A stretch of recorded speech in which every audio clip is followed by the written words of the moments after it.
الحمد لله وكفى وسلام على عباده الذين اصطفى أما بعد فأعوذ بالله من الشيطان الرجيم بسم الله الرحمن الرحيم ومن يبتغي غير الإسلام دينا فلن يقبل منه وهو في الآخرة من الخاسرين وقال النبي صلى الله عليه وسلم بادروا بالأعمال فتنا كقطع الليل المظلم يصبح رجل مؤمنا ويمسي كافرا أو يمسي مؤمنا ويصبح كافرا ويبيع دينه بعرض من الدنيا صدق الله العظيم وصدق رسوله النبي الكريم ونحن على ذلك لمن الشاهدين والشاكرين والحمد لله رب العالمين. سب بھائی درود شریف پڑھیں. آواز سے راضی کڑکڑ.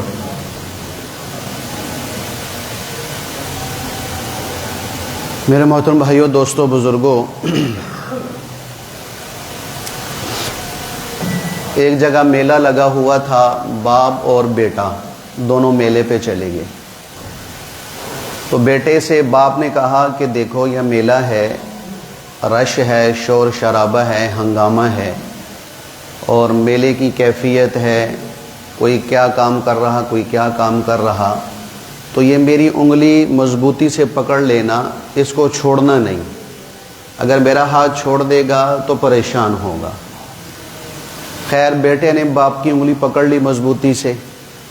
اب میلے کے اندر داخل ہوئے تو میلے میں تماشوں میں، رنگ رنگیلیوں میں، کھیل کود میں وہ بچہ ایسا مگن ہوا کہ اس کا ہاتھ باپ کے ہاتھ سے چھوٹ گیا.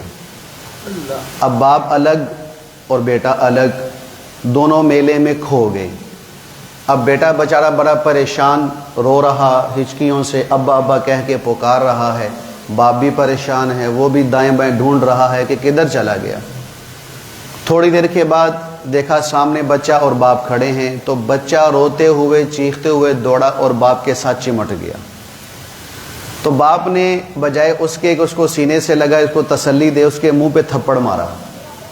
تھپڑ اس لیے مارا کہ میں نے تجھے کہا تھا نا کہ میرا ہاتھ نہ چھوڑنا.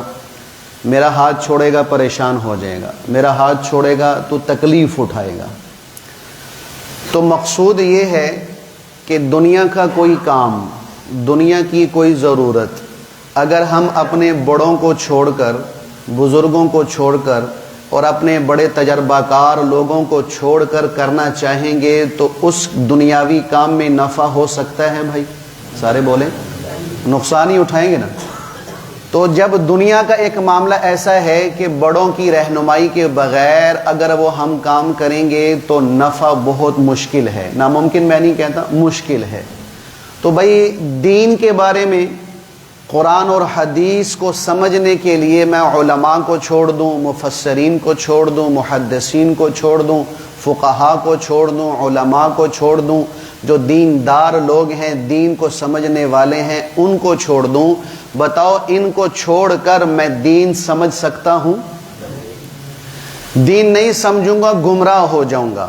پھر گمراہ بھی نہیں، گمراہ سے اگلا قدم یہ ہے کہ انسان کفر تک پہنچ جاتا ہے، انسان کافر ہو جاتا ہے، اسلام سے نکل جاتا ہے. اور اگر شادی شدہ ہے تو اس کا نکاح بھی ٹوٹ جاتا ہے.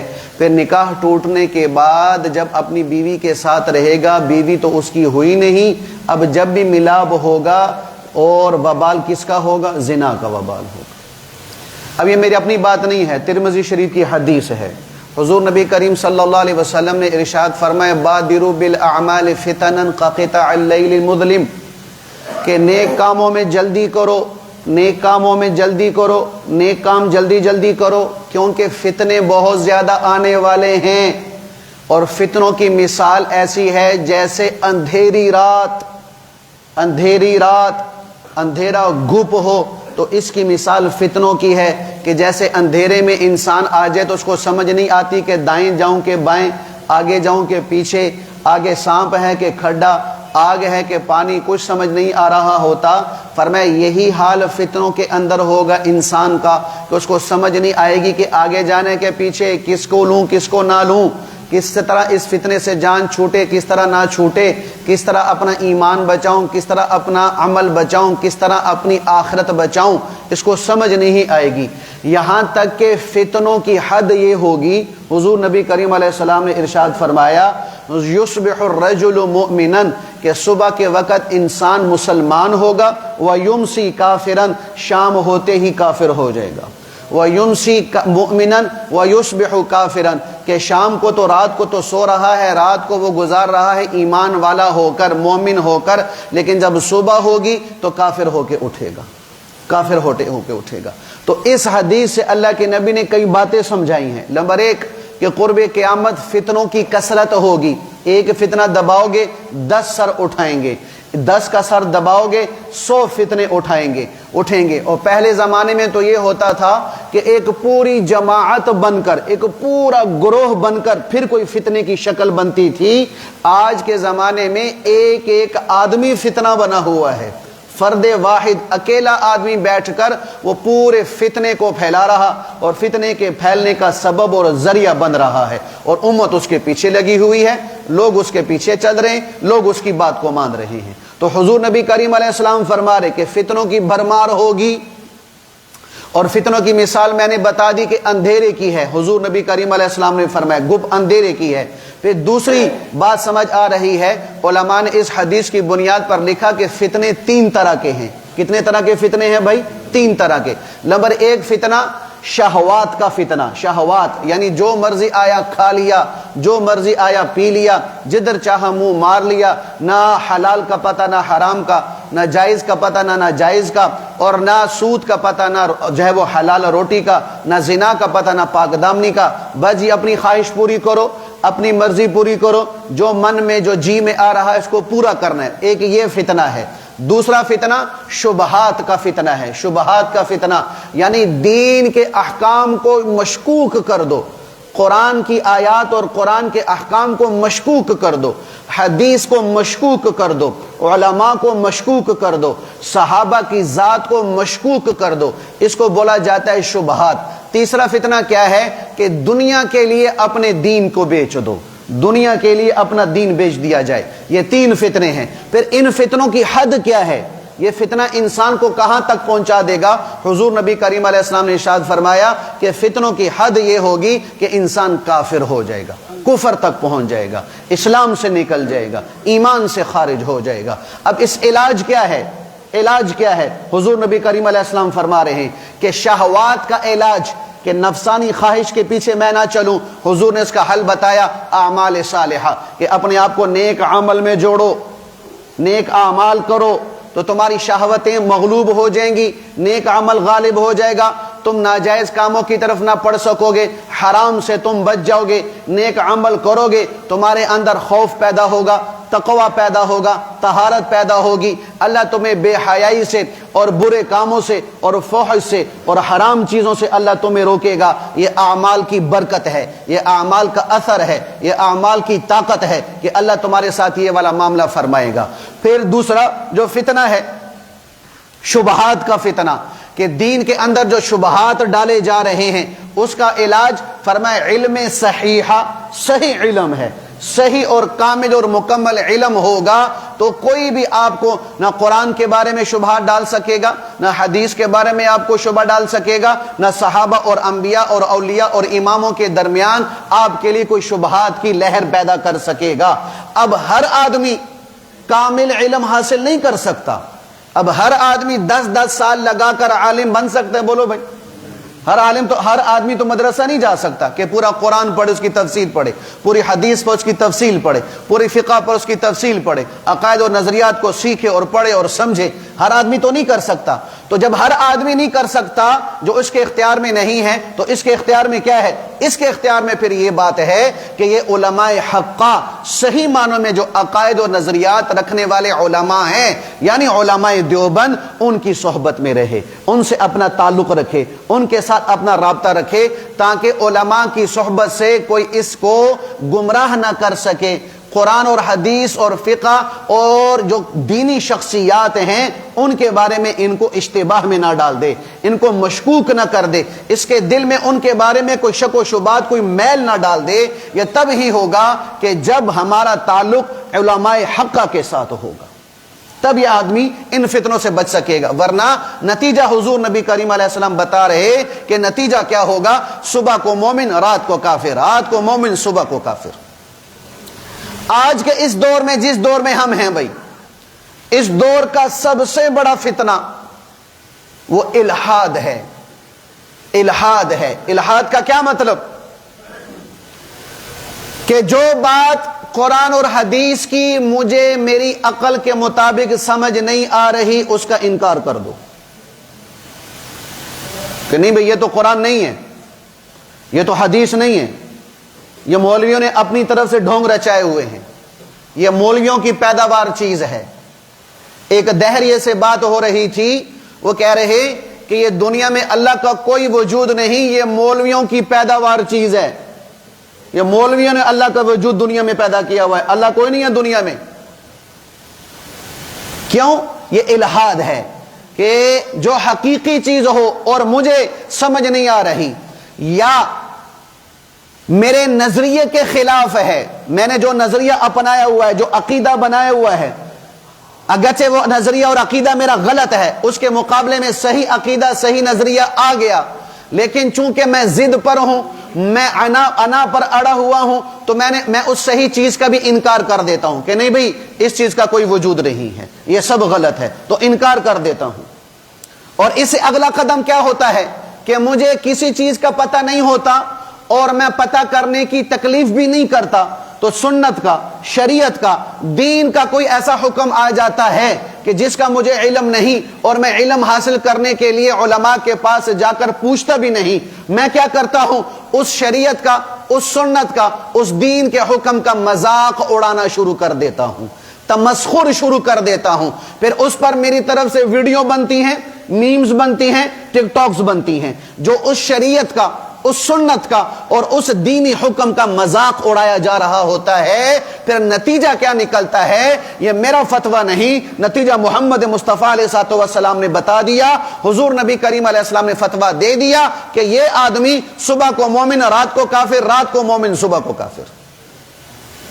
یہ شریعت کا مذاق اڑایا جا رہا ہے، شریعت کا مذاق اڑانا، دین کا مذاق اڑانا، شرعی اشخاص کا، دینی اشخاص کا جو اللہ کے ہاں منتخب شدہ ہیں، اللہ کے مقرب اور محبوب ہیں، ان کا مذاق اڑانا، اور اس کا انجام کیا ہے؟ قرآن اس پہ گواہ ہے، قرآن اس پہ گواہ ہے۔ غزوہ تبوک کے موقع پر جب حضور نبی کریم صلی اللہ علیہ وسلم سارے صحابہ کو لے کر میدان تبوک پہنچے، رات کا وقت ایک شخص بدبخت اٹھا، صحابہ بیٹھے ہوئے تھے، وہ کہنے لگا کہ یہ سارے کے سارے جو یہ لوگ ہیں نا، صحابہ کے بارے میں کہنے لگا، یہ سارے کے سارے جو یہ لوگ ہیں نا، یہ زبان کے بڑے تیز ہیں، زبان کے بڑے تیز ہیں، یعنی بڑے باتونی ہیں، اپنی باتوں سے لوگوں کو قائل کر لیتے ہیں، اور یہ پیٹ کے کھانے کے اعتبار سے بڑے پیٹو ہیں، کھانے کے اعتبار سے بڑے پیٹو ہیں، اور جب بھی بات کرتے ہیں تو جھوٹ بولتے ہیں، اور جب بھی لڑائی کا موقع آتا ہے تو یہ بزدلی دکھاتے ہیں، یہ بہادر نہیں، یہ دلیر نہیں ہے۔ جب یہ اس نے بات کہی، ایک صحابی اٹھا، اس نے کہا اللہ کی قسم تو مومن نہیں ہے، تو منافق ہے، کیونکہ تو جھوٹ بول رہا ہے، تو غلط بیانی کر رہا ہے۔ یہ لوگ نہ زبان کے تیز ہیں، نہ پیٹ کے یہ جو ہے وہ پیٹو ہیں، اور نہ یہ بزدل ہیں، نہ یہ جھوٹے ہیں، تو جھوٹ بول رہا، اور اللہ کی قسم یہ تیری بات میں حضور نبی کریم علیہ السلام کو ضرور پہنچاؤں گا۔ حضور نبی کریم علیہ السلام کو یہ بات پہنچائی گئی، حضور نبی کریم علیہ السلام غصے سے آپ کا رنگ بدل گیا، وہ منافق دوڑتا ہوا آیا، اور دوڑا اس طرح کہ ننگے پاؤں دوڑ رہا ہے حضور نبی کریم علیہ السلام کی مجلس میں آنے کے لیے، پاؤں اس کے پتھروں کی وجہ سے زخمی ہیں اور خون و خون ہے، اور حضور نبی کریم علیہ السلام کی اونٹنی کے ساتھ چمٹا ہوا ہے، اور رو رو کے دعائیاں دے رہا ہے، یا رسول اللہ صلی اللہ علیہ وسلم، میں نے ویسے دل لگی میں یہ بات کہی تھی، میں نے ویسے مذاق میں یہ بات کہی تھی، میں نے دل سے یہ بات نہیں کی، میں نے ویسے ہی ماحول بنانے کے لیے، ہنسانے کے لیے یہ بات کر دی ہے جیسے ہمارا ماحول ہوتا ہے۔ حضور نبی کریم علیہ السلام سے جب اس نے یہ بات کہی تو اللہ نے سورہ توبہ کی آیت نمبر 65 اور 66 اتار کے فرمایا، قل اب اللہ و آیاتہ و رسولہ کنتم تستہزئون لا تعتذروا قد کفرتم بعد ایمانکم۔ فرمایا اچھا میرے حبیب ان سے ذرا پوچھو، ان کو ذرا بتا دو کہ تجھے مذاق کے لیے اللہ رہ گیا ہے، تجھے مذاق کے لیے صرف رسول رہ گیا ہے، تجھے مذاق کے لیے صرف قرآن اور قرآن والے رہ گئے ہیں۔ فرمایا تم اسی سے مذاق کرتے ہو، اب بہانے نہ بناؤ کہ مولوی صاحب غلطی سے منہ سے جملہ نکل گیا، میں تو مذاق کر رہا تھا، میں تو دل لگی کر رہا تھا، میں تو لوگوں کو ہنسانے کے لیے کہہ رہا تھا، مجھے تو اس بات کا پتہ نہیں تھا، نہیں جی میں نے تو یوں نہیں، میں نے تو یوں کہا تھا۔ اللہ فرماتے اب تیرا کوئی عذر قبول نہیں، کیوں کہ اب تو ایمان کے بعد کافر ہو چکا ہے، اور کافر کی کسی بات کا اعتبار نہیں ہوتا۔ تو کسی دینی شخصیات کا، دینی کسی حکم کا، دینی کسی عمل کا، میرے نبی کی کسی سنت کا عمل کا مذاق اڑانا کفر ہے بھائی، کفر ہے۔ یہ کوئی عذر نہیں چلے گا قیامت کے دن کہ یا اللہ مجھے پتہ نہیں تھا۔ ہماری شریعت میں لا علمی کوئی عذر نہیں، جہالت کوئی عذر نہیں کہ مجھے پتہ نہیں تھا جی۔ جس کو پتا ہوگا اس نے پھر الٹا کام کیا، اس کو ایک جوتے پڑیں گے، جس کو پتا نہیں تھا اس کو 2 جوتے پڑیں گے، ایک الٹا کام کرنے کا اور ایک معلوم نہ کرنے کا۔ اس لیے یہ کوئی عذر نہیں ہے۔ ہم سے بعض لوگ مسئلہ پوچھ، وہ سب غلطی سے یہ میں نے لفظ کہہ دیا، غصے میں نے یہ لفظ کہہ دیا۔ تو جب زبان سے لفظ نکالتے ہو تو سوچتے کیوں نہیں؟ کبھی غلطی سے پخانا تو نہیں کھایا معذرت کے ساتھ، کبھی غلطی سے پیشاب تو نہیں پیا، کبھی غلطی سے جیب میں 10 لاکھ روپے ہوں کسی کو نہیں دیا، بھئی تیرے ہو گئے۔ یہ چیزیں نظر نہیں آتی۔ آتا ہے تو شریعت، آتی ہے تو سنت، آتا ہے تو دین کا حکم۔ یہاں پر ہم کہتے ہیں موسیٰ غلطی سے ہو گیا، غصے سے ہو گیا، میں نے مذاق میں کیا تھا۔ اللہ کا فیصلہ ہے لا تعتذروا، کوئی عذر قبول نہیں ہوگا، تمہارا ایمان ختم ہو گیا۔ سورہ نساء میں اللہ فرما رہے ہیں 148 نمبر آیت پر کہ کیا اللہ کے احکام اس لیے اترے ہیں کہ تم اس کا مذاق اڑاؤ؟ سنت کا مذاق اڑانا اللہ کو کتنا مبغوض ہے، وہ بندہ کتنا اللہ کے ہاں ناپسندیدہ ہے کہ اللہ بعض دفعہ سنت اور شریعت کا مذاق اڑانے والے کا انجام دنیا والوں کو دنیا ہی میں دکھا دیتا ہے۔ علامہ ابن کثیر رحمت اللہ علیہ نے البدایہ والنہایہ میں قصہ لکھا ہے۔ وہ فرما رہے کہ بصرہ میں ایک شخص تھا، اس کا نام تھا ابو سلامہ، ابو سلامہ اس کا نام تھا بڑا بے باک آدمی، جسے کہتے ہیں نا کہ بے حیا آدمی، کہ ہر آدمی اس کے شر سے بچنے کی کوشش کرتا تھا، زبان کا بھی تیز اور عمل کا بھی تیز۔ اس کے سامنے کسی نے نا مسواک کے فضائل بیان کیے، مسواک کرنے پر یہ عمل، یہ اجر، یہ فضیلت۔ تو جب اس کو مسواک کی فضیلتیں سنا رہے ہیں، اس کا رنگ غصے سے لال پیلا ہو رہا ہے، وہ تھا زبان کا تیز، بے لگام تھا۔ تو اس نے قسم اٹھا کے کہا کہ اللہ کی قسم اس مسواک کو میں اپنے دوبر میں ماروں گا، پخانے کی جگہ پہ ماروں گا۔ اب اس اپنی قسم پوری کرنے کے لیے مسواک اٹھائی، اپنے دوبر میں ماری، مسواک پھینک دی۔ ٹھیک 9 مہینے کے بعد، کتاب میں لکھا ٹھیک 9 مہینے کے بعد اس کے پخانے کے راستے سے ایک جانور نکلا، چوہے کی طرح لمبا، 4 ہاتھ اس کی دم تھی، 4 اس کے پاؤں، 4 اس کے دانت۔ وہ 3 دفعہ چیخا اور اس شخص کی بیٹی اٹھی، اس بیٹی نے اس کو قتل کر دیا، اس جانور کو مار دیا۔ 3 دن کے بعد یہ ابو سلامہ بھی مر گیا۔ مرنے سے پہلے کہہ رہا تھا کہ یہ جو جانور میرے پیٹ سے نکلا ہے، اس نے میرے اندر کے نظام کو ٹکڑے ٹکڑے کر دیا ہے، کاٹ کے رکھ دیا ہے۔ تو اس لیے شریعت کا مذاق اڑانے والے کو اللہ بعض دفعہ دنیا میں بھی عبرت کا نشان بنا دیتے ہیں، عبرت کا بھی نشان بنا۔ یا مرزا غلام احمد قادیانی، اسے کتنی بڑی بدبختی کی ہوئی ہے، کتنی بڑی بدبختی اس بدبخت نے کی ہوئی تھی کہ اس زبان سے، اس گن سے اس اللہ تک محفوظ نہیں تھا، رسول اللہ تک محفوظ نہیں تھے، صحابہ تک محفوظ نہیں تھے، اور ازواج مطہرات تک محفوظ نہ تھی۔ ہر ایک شخصیات کے بارے میں، قرآن کی آیتوں کے بارے اور حدیثوں کے بارے میں بکواس کی ہے۔ تو موت کس حال میں ہوئی کہ نیچے سے پخانا تھا اور اوپر سے الٹی تھی، اسی گند میں یہ مرا ہے، اسی گند میں یہ مرا تھا۔ تو اللہ دکھا دیتا ہے کہ جو بعض دفعہ شریعت کا مذاق اڑا رہا ہوتا ہے، اللہ اس کا انجام دنیا کو عبرت بنانے کے لیے، دنیا کو عبرت کے طور پر دکھانے کے لیے اللہ دکھا دیتا ہے کہ اس نے یہ بدبختی کی ہے، تم نہ کرنا، تمہارے ساتھ میری کوئی رشتہ داری نہیں کہ اس کو تو میں نے عذاب میں مبتلا کر دیا تمہیں میں چھوڑ دوں گا۔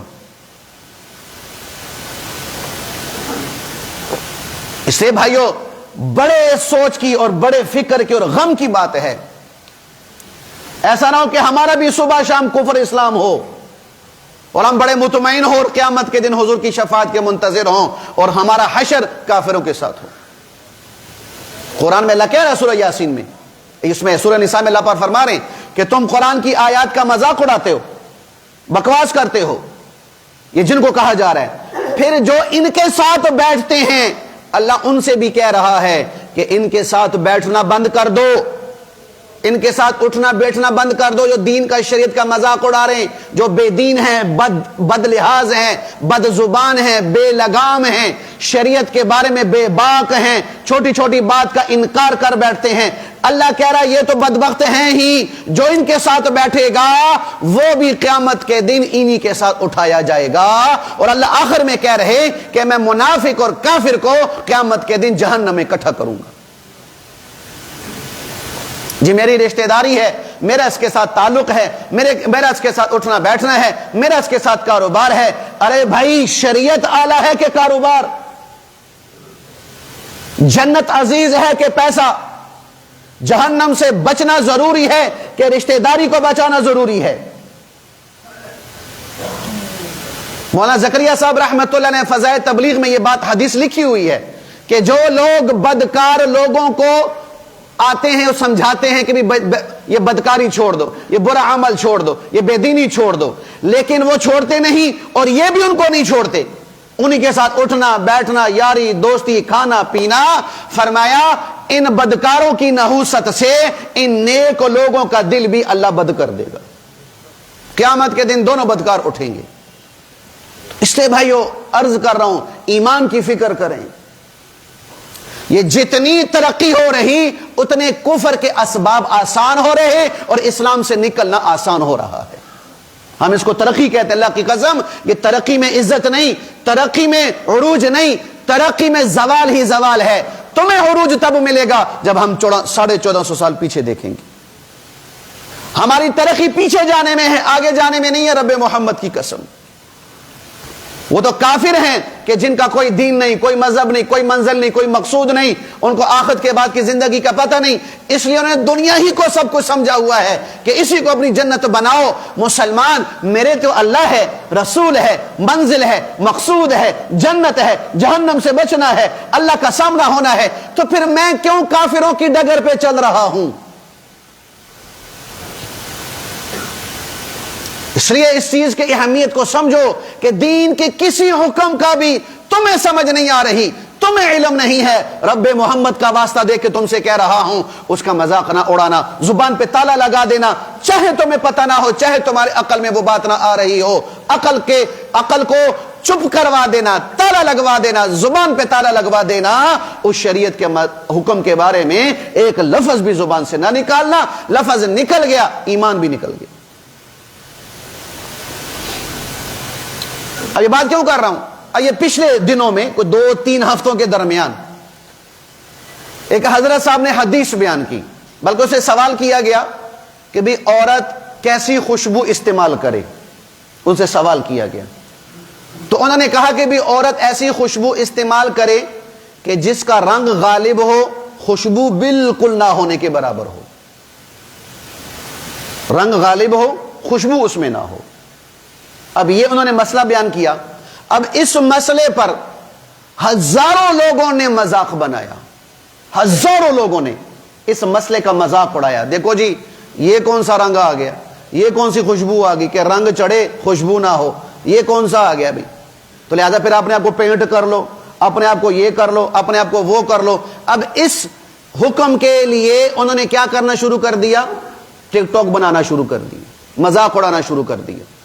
معلومات نہیں لی، کسی مولوی صاحب سے نہیں پوچھا، کسی عالم سے نہیں پوچھا کہ حضرت یہ جو بات بیان کر رہے ہیں یہ ٹھیک بھی ہے کہ نہیں، اگر ٹھیک ہے تو اس کی طرح مزید وضاحت کر دیں۔ اب جتنے لوگوں نے اس مسئلے کا مذاق اڑایا، شریعت کا، سنت کا مذاق، حدیث کا مذاق اڑایا، اللہ کی قسم اٹھا کے کہہ رہا وہ ایمان سے نکل چکے ہیں۔ اپنی بات میں نہیں کی، میں نے آپ کو حدیث سنائی ہے ترمذی شریف کی کہ صبح کو مومن رات کو کافر، رات کو مومن صبح کو کافر، اسی طرح ہوگا، اسی طرح ہوگا۔ اب حدیث کیا ہے؟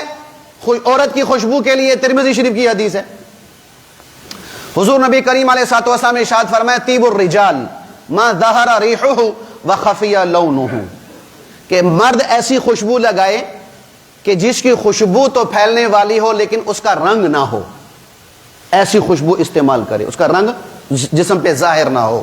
وطیب النساء ما ظہر لونہ وخفی ریحہ، عورت ایسی خوشبو لگائے کہ جس کا رنگ تو ظاہر ہو لیکن اس کی خوشبو پھیلنے والی نہ ہو، بھڑکیلی نہ ہو، کہ سب کو وہ خوشبو پہنچ رہی اور لوگ اس کی خوشبو کی طرف متوجہ ہو رہے اور اس کو دیکھ رہے ہیں۔ عورت ایسی خوشبو نہ لگائے۔ اور ایسے رنگ والے ہیں مہندی، مہندی کا رنگ ہے کہ نہیں بھائی، اور اس کی خوشبو پھیلنے والی ہے نہیں، سونگیں گے تو آئے گی ورنہ نہیں آئے گی۔ زعفران لے لو، زعفران کی بھی رنگ تو ہوتا ہے لیکن خوشبو بھڑکیلی نہیں ہوتی، بھڑکیلی نہیں ہوتی۔ اب یہ حدیث ہے، اب بتاؤ بھی جو اس حدیث کا مذاق اڑا رہا وہ میرے نبی کی سنت کا مذاق نہیں اڑا رہا، وہ میرے نبی کے فرمان کا مذاق نہیں اڑا رہا، یہ میرے اللہ کے نبی کا فرمان اس کا مذاق نہیں اڑ رہا۔ تو بتاؤ اس کا ایمان کہاں رہے گا، اس کا ایمان کب باقی رہے گا؟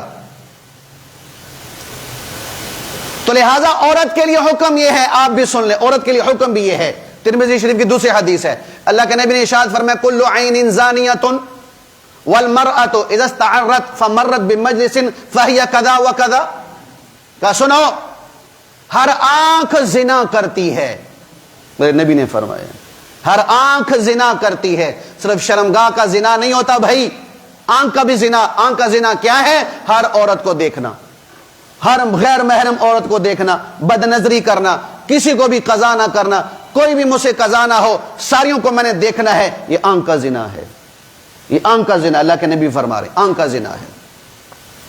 پھر فرمایا وہ عورت جو خوشبو لگائے اور لگاتے ہوئے لوگوں میں سے گزر جائے اور لوگ اس کی طرف متوجہ ہو جائیں، فرمایا یہ عورت اللہ اس کے رسول کے نگاہ میں زانیہ لکھی جا چکی، یہ زانیہ ہے۔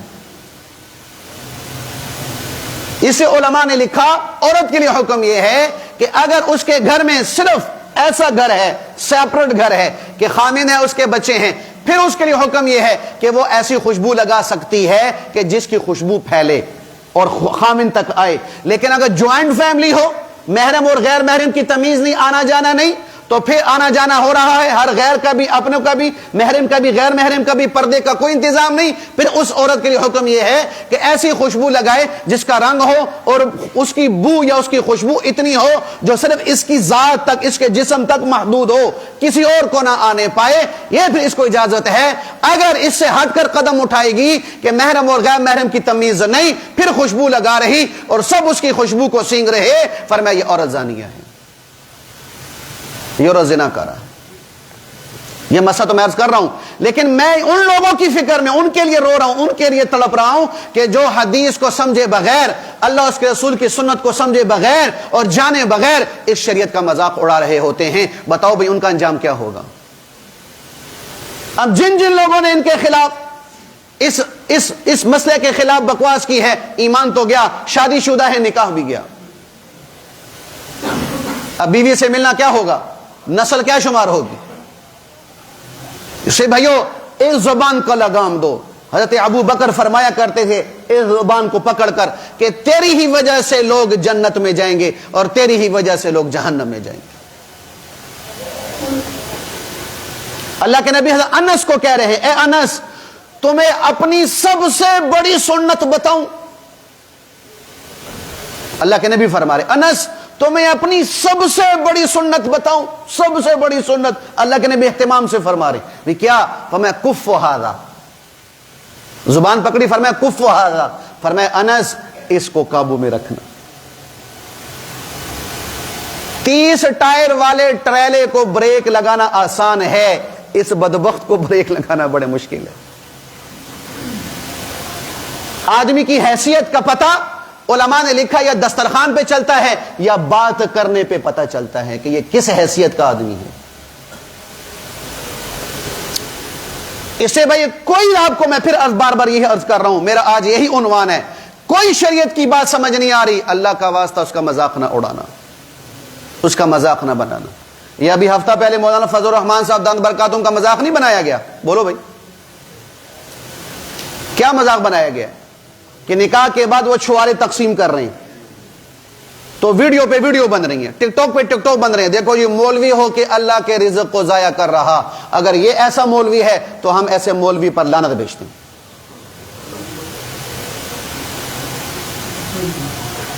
یہ کیسا مولوی ہے، یہ کیسا دیندار ہے؟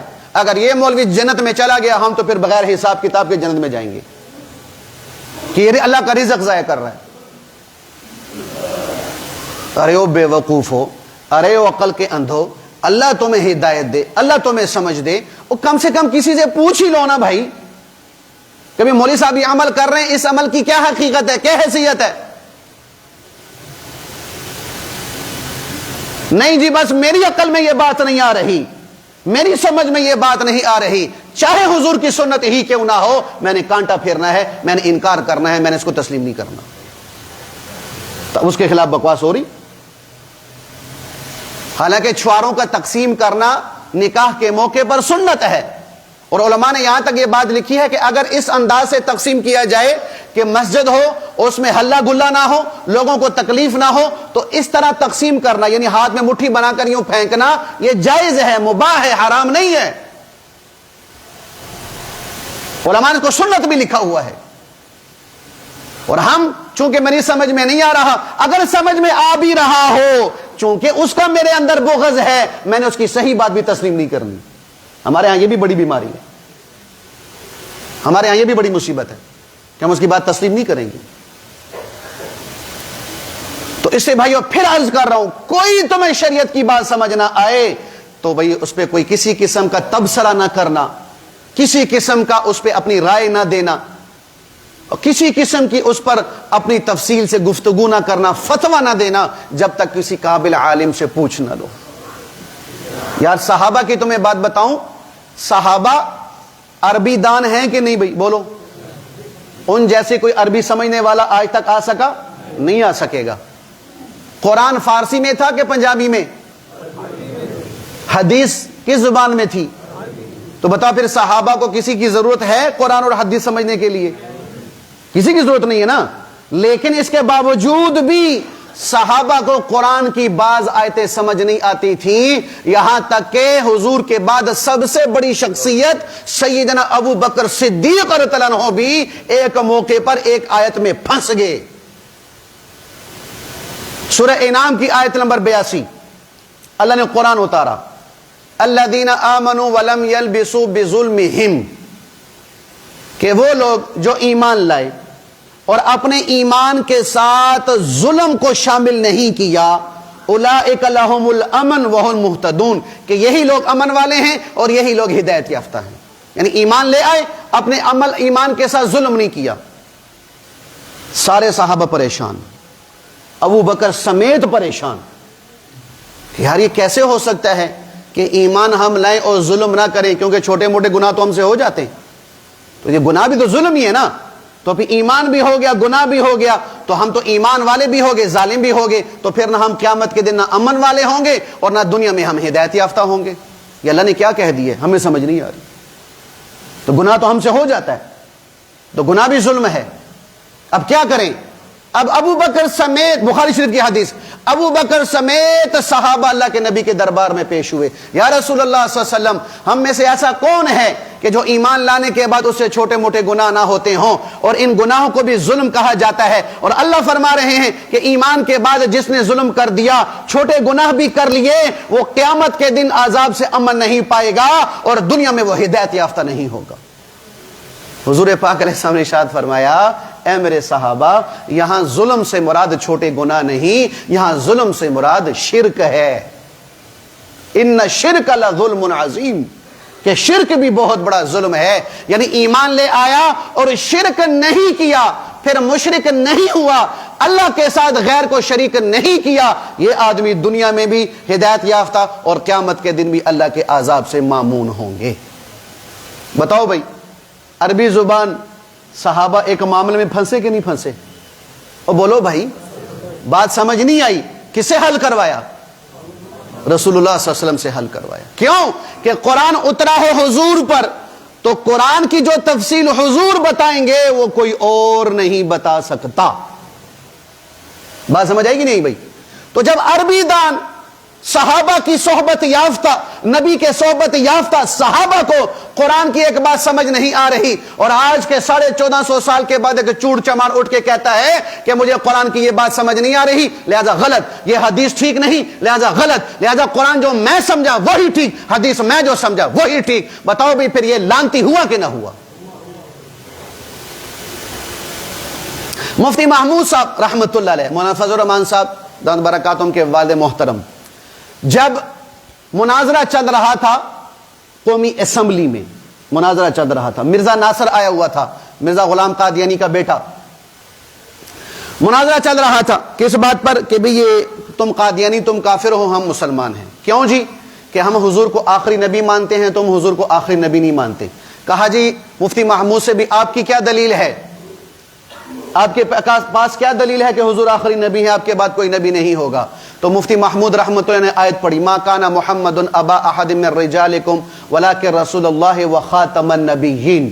اللہ فرما رہے کہ میرے نبی آخری ہیں، خاتم النبیین ہے، آپ کے بعد کوئی نبی نہیں آئے گا، اس لیے میں اللہ کے نبی کو آخری نبی مانتا ہوں، اور پھر میرے نبی کے بعد کوئی اور نبوت کا اعلان کرے گا میں اس کو کافر مانتا ہوں۔ تو لوگوں نے پوچھا مرزا ناصر سے بھی تیری کیا دلیل ہے کہ حضور کے بعد بھی نبوت ہے اور تیرا ابا نبی ہے؟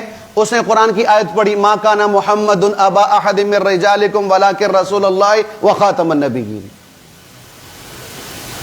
کہ مفتی صاحب آپ کی یہی آیت دلیل ہے کہ اللہ کے نبی کے بعد کوئی نبی نہیں، اور مرزا بھی کہتا ہے کہ یہی میری دلیل ہے کہ نبی کے بعد میرا ابا نبی ہے؟ کرو مسئلہ حل بھیا، کرو حل بھائی، جو کہنے بولی کی لوڑ ہے سانو، جو مرزے کو مانتے ہیں، مسئلہ حل کرو بھائی مرزے والوں۔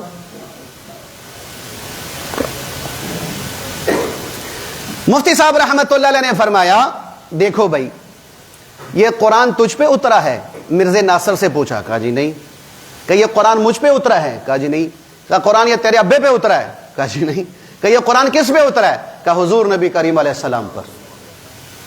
کہا یہ الفاظ کس نے بتائے ہیں کہ قرآن ہے؟ کہا جی حضور نبی کریم علیہ السلام۔ کہا اچھا اب بتاؤ الفاظ اللہ کے نبی دے رہے ہیں تو ان الفاظ کا جو مطلب حضور بتائیں گے وہ ٹھیک ہوگا یا جو میں اور تو بتائیں گے وہ ٹھیک ہوگا؟ وہ کہنے لگا بھی جو حضور بتائیں گے صلی اللہ علیہ وسلم۔ فرمایا اب سنو، میں نے قرآن کی آیت پڑھی ہے کہ ما کان محمد ابا احد من رجالکم ولکن رسول اللہ وخاتم النبیین، کہ میں کہتا ہوں بھی خاتم النبیین کا مطلب یہ ہے کہ میرے نبی کے بعد کوئی نبی نہیں۔ یہ الفاظ مجھے حضور نے دیے ہیں تو میں اس لفظ کا معنی بھی حضور سے پوچھوں گا کہ حضور اس کا کیا معنی بتا رہے ہیں۔ تو حضور علیہ الصلوۃ والسلام نے فرمایا انا خاتم النبیین لا نبی بعدی، کہ اے میرے ماننے والو میں جو تمہیں یہ قرآن کی آیت دے رہا ہوں کہ خاتم النبیین اللہ نے قرآن میں کہا، تو اس آیت کا مطلب یہ ہے کہ لا نبی بعدی، میرے بعد کوئی نبی رسول نہیں ہوگا۔ اب قرآن کی آیت تو بتا جو میں تو نے پڑھی ہے، اور اس کا مطلب بھی تو بتا، حضور سے بتا کہ حضور نے کہا ہو کہ میرے بعد بھی کوئی نبی ہو سکتا ہے۔ اب یہ معنی جو تو کہہ رہا ہے یہ تو نے حضور سے دکھانا ہے، تو وہ دکھا سکا نہیں دکھا سکا۔ کہ ہم تمہیں اس لیے کافر مانتے ہیں کہ ہمارا نظریہ یہ ہے کہ قرآن کے الفاظ حضور نے دیے تو معنی بھی حضور ہی سے سمجھیں گے۔ اگر الفاظ ہوں قرآن کے معنی بیان کرے قادیانی تو وہ مرزا لانتی بن جاتا ہے، اگر قرآن ہو الفاظ کے معنی بتائے بمبئی والا تو وہ ذاکر نائک بن جاتا ہے، معنی ہو قرآن الفاظ ہو قرآن کے معنی بتائے لاہور والا تو وہ ابو الاعلی مدودی بن جاتا ہے، الفاظ ہو قرآن کے معنی بتائے پنجپیر والا تو وہ مماتی بن جاتا ہے، معنی ہو الفاظ ہو قرآن کے اور معنی لے ہم حضور سے تو وہ دیوبندی بن جاتا ہے۔ اس سے تو ہمارے اختلاف ہیں ان لوگوں سے۔ ہم کہتے ہیں قرآن کا معنی وہ معتبر ہوگا جو رسول اللہ نے کہا، حدیث کا معنی وہ معتبر ہوگا جو صحابہ نے کہا۔ قرآن میں نہ تیری رائے چلے گی نہ کسی اور کی، حدیث میں نہ تیری رائے چلے گی نہ کسی اور کی۔ قرآن کو میرے نبی سے بڑھ کر سمجھنے والا کوئی نہیں، حدیث کو صحابہ سے بڑھ کر کوئی سمجھنے والا نہیں۔ بات سمجھ آئی کہ نہیں بھائی؟ یہ کہتے نہیں بھائی قرآن کے لفظ تو نبی سے لیں گے مطلب میرا ہوگا، تو کیا بنے گا؟ چاچا انجینئر۔ حدیث کے لفظ تو ہم صحابہ سے لیں گے مطلب میں بیان کروں گا، کون بنیں گے؟ غیر مقلد، وہابی بنے گا۔ اگر صحابہ کے الفاظ صحابہ سے الفاظ لے رہا اور جو صحابہ نے معنی بیان کیا وہ نہیں لے رہا، اپنا معنی بیان کر رہا ہے، وہ غیر مقلد بنے گا، حدیث کا منکر بنے گا، شیخ محمد بنے گا، جاوید غامدی بنے گا، مرزا انجینئر بنے گا، منکرین حدیث بنے گا، جو حدیث کے الفاظ تو لے رہا لیکن معنی اپنا بیان کر رہا ہے۔ یہ شیخ محمد کراچی کا منکرین حدیث ہے، قرآن کو اپنی عقل سے سمجھ رہا ہے، حدیث کو چھوڑ کر، میرے نبی کے فرمان کو چھوڑ کر۔ اس کا دعویٰ پتہ کیا ہے؟ آپ کو حیرانگی ہوگی، وہ کہتا ہے جو روزہ رسول میں اللہ کے نبی کی قبر کہہ رہے ہیں سب جھوٹ ہے، یہاں کوئی قبر شبر نہیں ہے۔ میں نے خود سنا اس کا، میں نے خود سنا ہوا۔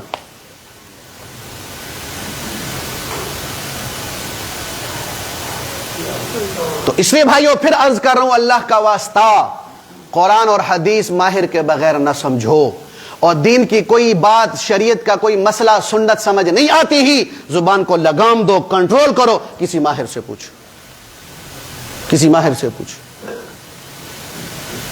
اب چونکہ بعض لوگ ڈائریکٹ قرآن پر اور حدیث پہ تو حملہ نہیں کر سکتے، وہ کیا کہتے ہیں؟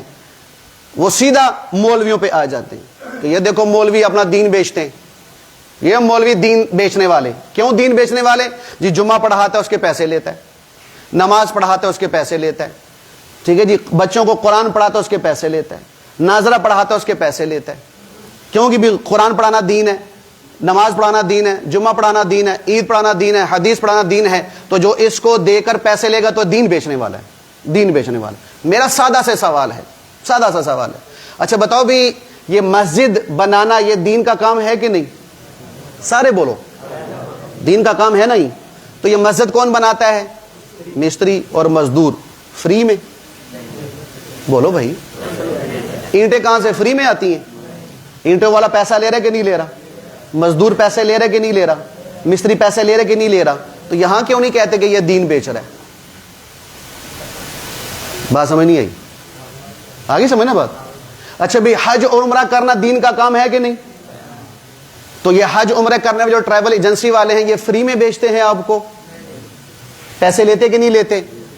تو پھر یہ دین بیچ کر پیسے کمانے والا ہم ان کو کیوں نہیں کہتے؟ بولو بھائی، یہ قرآن پاک پڑھنا دین ہے کہ نہیں؟ تو یہ تاج کمپنی سے جب تم قرآن خرید کر لاتے تو فری میں لاتے ہو؟ پیسے دیتے کو نہیں دیتے؟ تو یہاں پر تمہارا فتویٰ کیوں نہیں لگتا کہ یہ دین بیچ رہا ہے؟ بات سمجھ نہیں آ رہی میری؟ حدیث کی کتاب بخاری شریف آپ دکان سے لینے چلے گئے فری میں ملتی ہے، پیسے دیتے کیوں دیتے؟ تو حدیث دین کا کام ہے کہ نہیں؟ تو یہاں پر یہ بات کیوں نہیں آتی ذہن میں کہ یہ بھی دین بیچ رہے ہیں؟ آج آگے تو مولوی لبا ہے۔ یہ اس لیے آپ کی بات نہیں کر رہا، آپ کو سمجھانے کے لیے عرض کر رہا ہوں کہ یہ اس لیے علماء پر اعتراض کرتے ہیں کہ بعض بدبخت براہ راست قرآن اور حدیث پر اعتراض نہیں کر سکتے، تو لہذا وہ کیا کرتے ہیں کہ مولوی کو مشکوک کر دو۔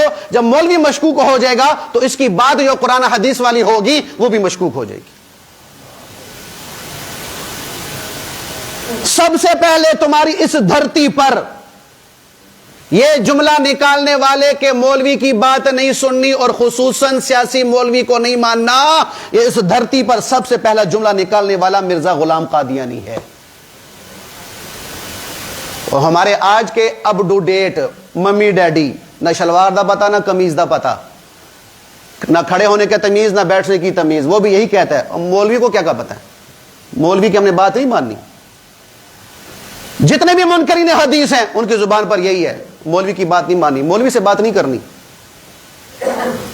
تمہارا ہر مرزائی، تمہارا ہر شیعہ اپنی نسلوں کی تربیت کرتا ہے کہ وہ جہنم سے اتنا نہیں ڈراتا اپنی نسل کو جتنا مولوی سے ڈراتا ہے، کہ مولوی کی بات نہیں سننی، مولوی کے پاس نہیں بیٹھنا.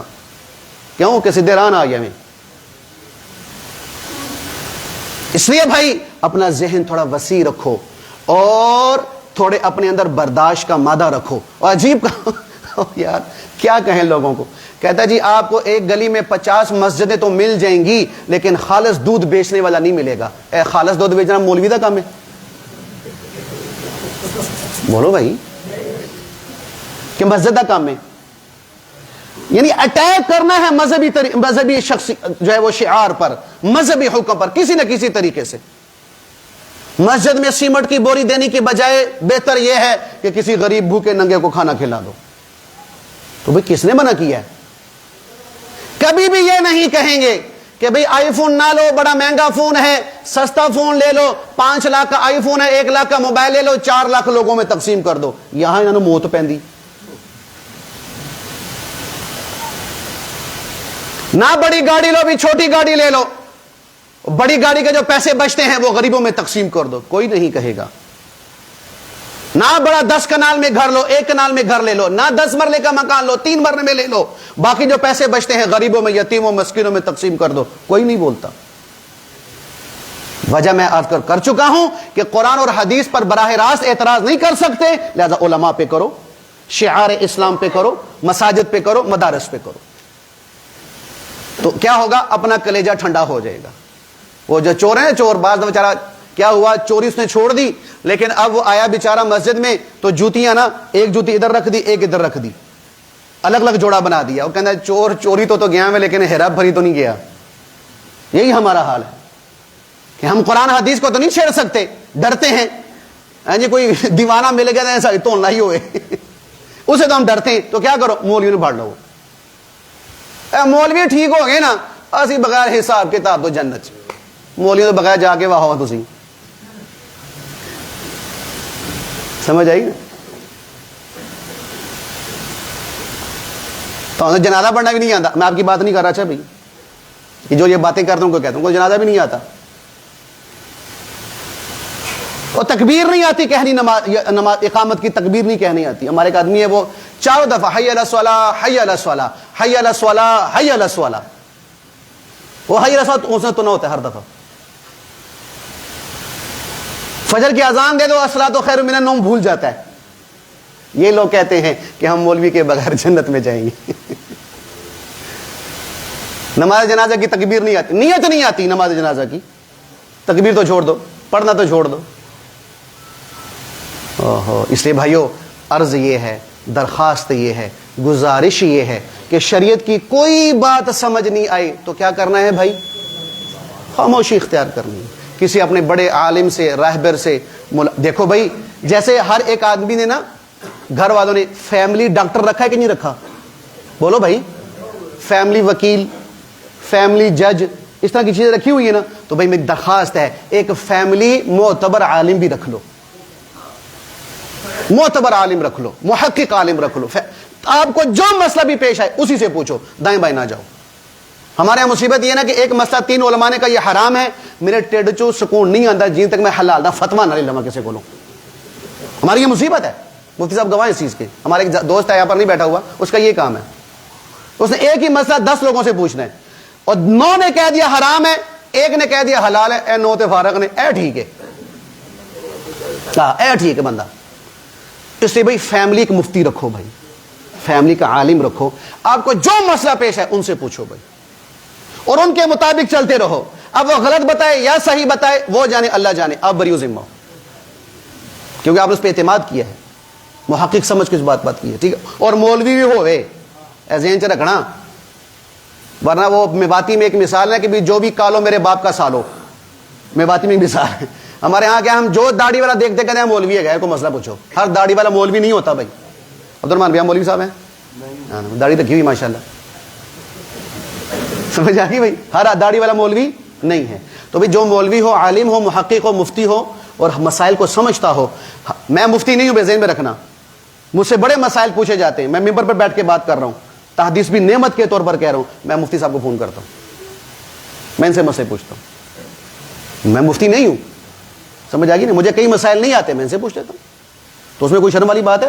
کوئی بات نہیں بھئی. آپ کو مطمئن کرنا ہے نا، میں جہاں سے مسئلہ پوچھ کے آپ کو بتاؤں، مجھے ان پہ اعتماد ہے الحمدللہ. میں دائیں بائیں نہیں جاتا. ان کا نمبر بند ہو تو ایک مولوی صاحب اور ہیں، مولوی خالد صاحب، بس یہ 2 آدمی ہیں، میں تیسرے کے پاس نہیں جاتا. مجھے ان پہ اعتماد ہے کہ انشاءاللہ بہترین مسئلہ بتائیں گے، مجھے یقین ہے. تو اسے فیملی مولوی بنائیں گے نا انشاءاللہ بھائی. کوئی فیس نہیں لیں گے، تنخواہ نہیں لیں گے انشاءاللہ. اللہ پاک نے جو کہا سن اس پہ عمل کی توفیق نصیب فرمائے. 1-2 منٹ اور دے دو بس بھائی.